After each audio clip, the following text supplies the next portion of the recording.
welcome to the Connecticut 2006 debate for the U.S. Senate, Alan Schlesinger, the Republican candidate, Joe Lieberman, the Connecticut for Lieberman candidate, and Ned Lamont, the Democratic candidate.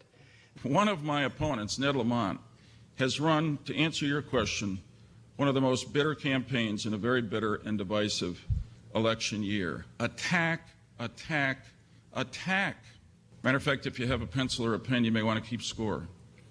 And let me just say that if he hits double figures and attacks me 10 or more times in 1 hour, there's going to be free beets, pizza, and beer for everybody on Ned. And during that endorsement, I was proud to receive their endorsement. They're leading black leaders from across the state. Over the course of that endorsement, one of the supporters stood up and made some comments that I didn't understand. I didn't know what they meant. And I thought they were wrong.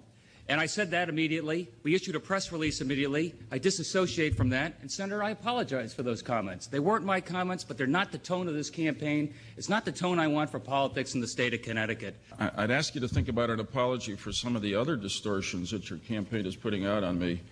You know that I have not supported the Bush administration's Social Security privatization program. You're right. During your DLC in the 90s, you were on board supporting privatization. Then when you ran for President of the United States, you were against it. Then last year in the Hartford Courant, you said private accounts? Great. Let's put that on the table. You're not going to have any doubt with Ned Lamont. You're going to know right where I stand when it comes to Social Security. In 1988, when you were elected to the U.S. Senate, we were getting 88 cents back. Now we're at 67 cents back.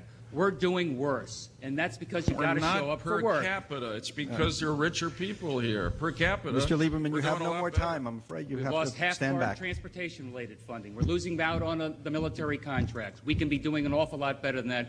And, sir, it's you that put forward the votes. It was 18 years ago where you said you got to show up to vote. You promised. You looked people in the eye and said, I will not miss more than 300 votes because votes count, votes matter, and that's how we can make a difference. Ned Lamont particularly has run a part. In effect, he's saying that he's running against me because I'm not partisan enough. His finger-pointing, partisan blame-giving, petty political accusations is the last thing that Washington needs more of. I'm a Connecticut business person who thinks this country is going in the wrong direction. I'm running against a career politician who says stay the course. And particularly to those of you who are watching tonight in light of the fact that there is a Tigers game happening. So I appreciate that you are interested in democracy. You know, I came to the debate thinking that we were going to be talking about the issues that mattered to the people of Michigan. And yet what happened is that I saw the governor of the state of Michigan look straight into the camera and lie to the people of Michigan.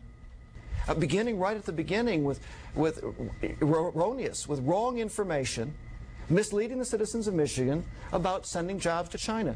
I sent no jobs to China. Then misleading the people of Michigan about lobbying in Washington. I did go to Washington to fight for Michigan jobs, contrary to what the advertisement asserts. The fact pattern with the governor's ads continues to be suspect. It is a fact that when my opponent became CEO of Amway, there were 5,300 jobs under his employment.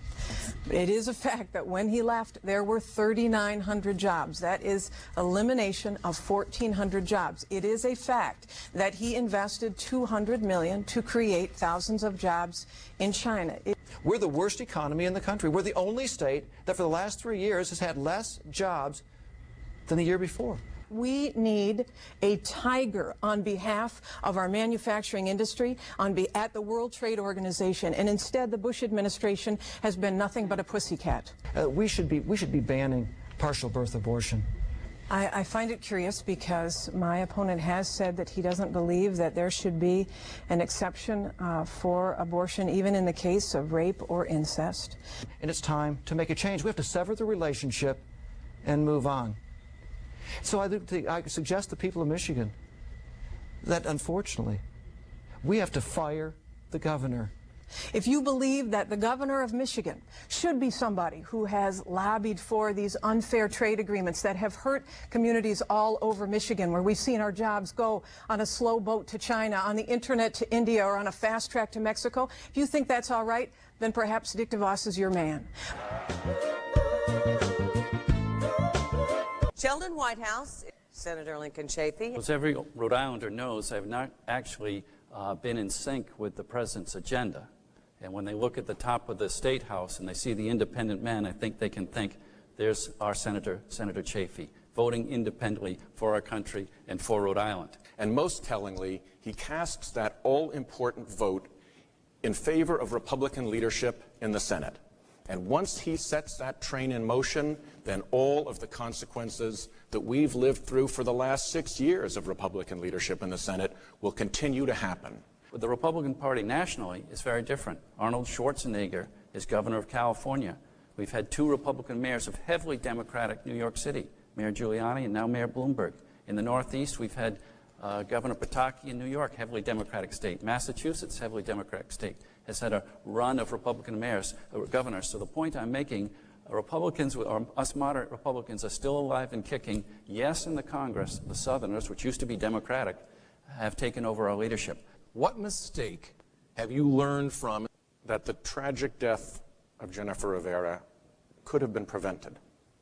I'm trying to think of a mistake, Steve. Certainly the challenge of balancing constituent services, which are very important to me here in Rhode Island, and my work in Washington, and a young family. And if people making $1 million a year have to pay more so that people stuck on Social Security don't have to have their benefits cut, that's the way I want to go. Help me. Together we can change the Senate. Together we can change the direction of our country.